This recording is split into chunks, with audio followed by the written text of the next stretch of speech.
Here with you again today, and today I want to do a video about I was thinking lately about the pink elephant.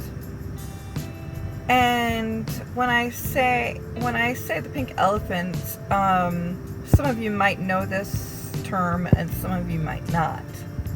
I've heard it used quite a bit by a different therapist that comes on and speaks about narcissistic abuse.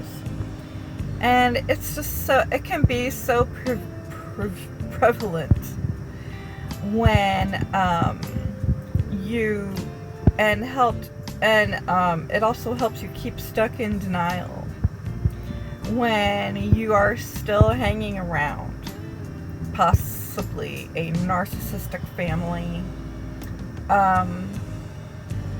and you are going through things per se with a mate, maybe some friends or situations that you are dealing with in life. Whether you are possibly using drugs or alcohol or whatever it is, and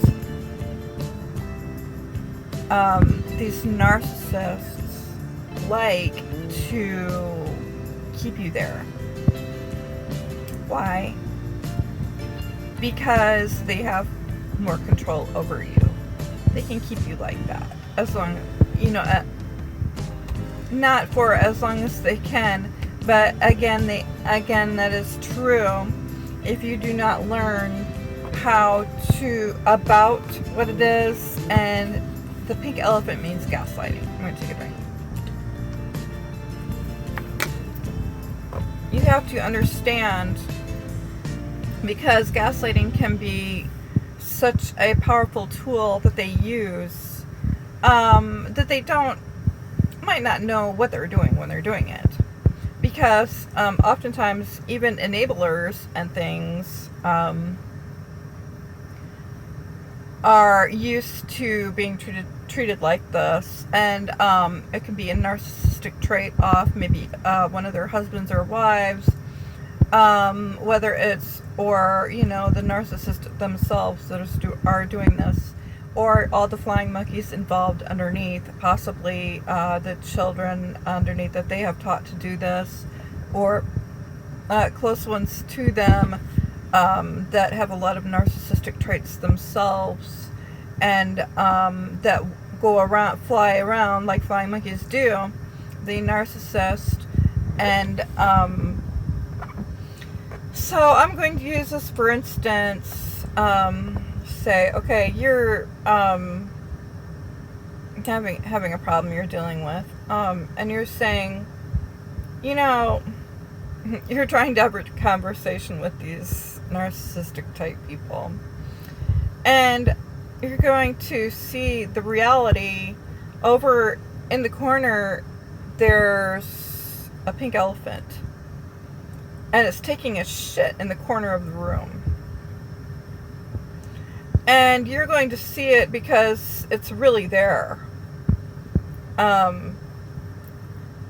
but no one else in the room is going to see that it's there.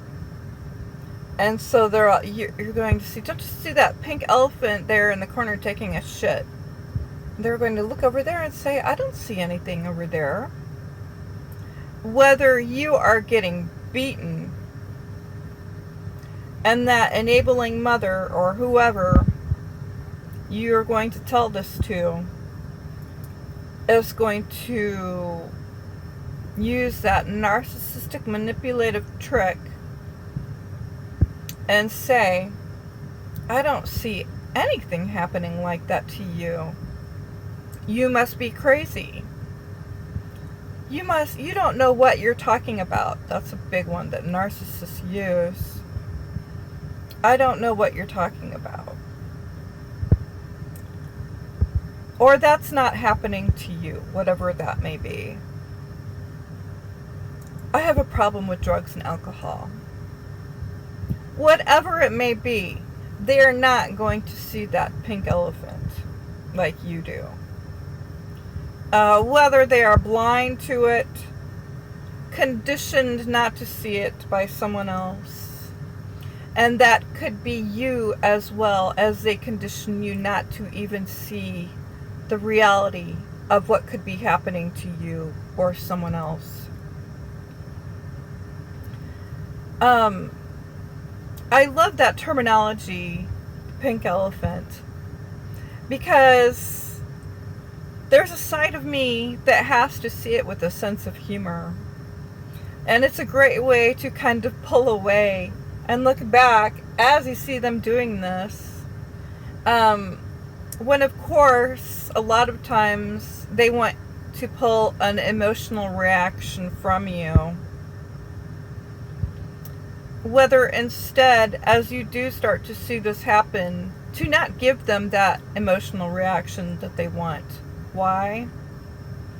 Because this is another way of manipulating and controlling. When they have hurt your heart, they have hurt you emotionally by not believing in you, not believing you, or not helping you, not being able to emotionally validate you when you're being bullied at school and you don't know what to do. And you come home and there is never any emotional validation in your life. You can be for sure that even though that narcissist can mirror emotional validation at first, it gets harder and harder for them to do as the relationship goes on.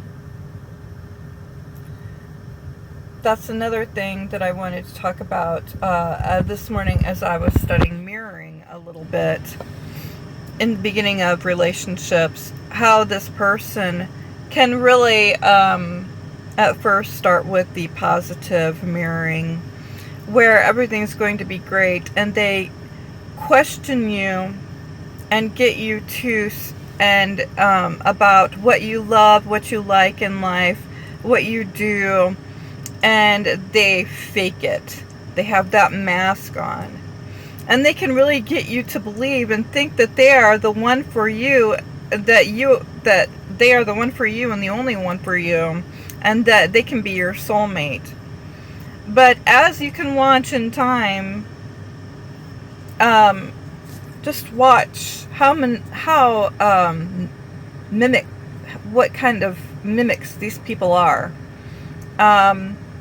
To see signs when you do get with somebody or become friends with somebody or start hanging out with somebody.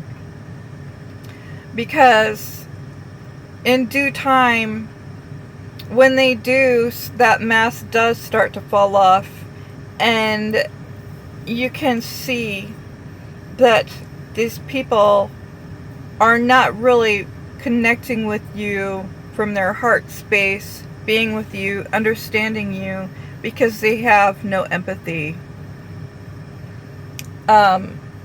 In time, in every relationship, you can really see if a person does have true emotional empathy that they can give back to you, like per se, oh, I'm really hurt right now, and then that other person, a real person, would say, well, I'm sorry that you're feeling this heartbreak right now. It must be really hard for you.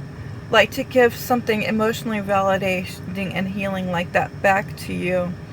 Instead, they can close off and instead insult you and break you down and bring you down by cracking that emotional hurt more, like, well, it's all your fault that you feel like that because you did this and that. It's incredible. It's incredible how hurtful these people can be. But instead, by becoming aware of it and learning, almost, even if you might not be able to laugh out loud about it, when these people show this crude behavior, finally, that we can stop instead and kind of laugh to ourselves that even though if we can get past the horror finally of how these people really are and see just kind of how pathetic they are, and that and when you go past the point of trying to help them to stop being like that, like codependents were taught to do, because they will never change, how silly and foolish they are, and the things that they do. And even when that person states that maybe you are not feeling that way, even when you really are, or thinking those thoughts, and standing up for yourself, and doing the pink elephant get up. Just believe and remember that what's happening is really happening. And that pink elephant really is taking a shit over there. And it's as plain as day. Whether, even if you try with all your might to get them to believe it, you're only playing into the manipulation that they want. And turning you into believing that what's happening is not really happening. That abuse is not really happening. Which can get even worse and lead to more cognitive dissonance. Whether it is an abusive relationship, it can also be like that with a person addicted to drugs, alcohol, etc. Where when we use that chemical, whether it is an addiction to love or an addiction to a drug, when we are even able to see that pink elephant while using, it's a good thing when we start going to AAs or getting that help wherever we need, to start even to realize that we might be having a problem, and it is real and it is not false. That is one true step to start getting out of that denial and really helping yourself, because don't get to the point where it is too late, where you are in danger, physically, or whether it's in the case where you start losing your house because this person has spent every last of your dimes, whether it's, what point are you at today? What devastational point are you at today that is not going to just go away on its own? When we can begin to do the recovery work and to start learning these things, can we stop and not get to these devastational points that you don't want it to go there. Thank you.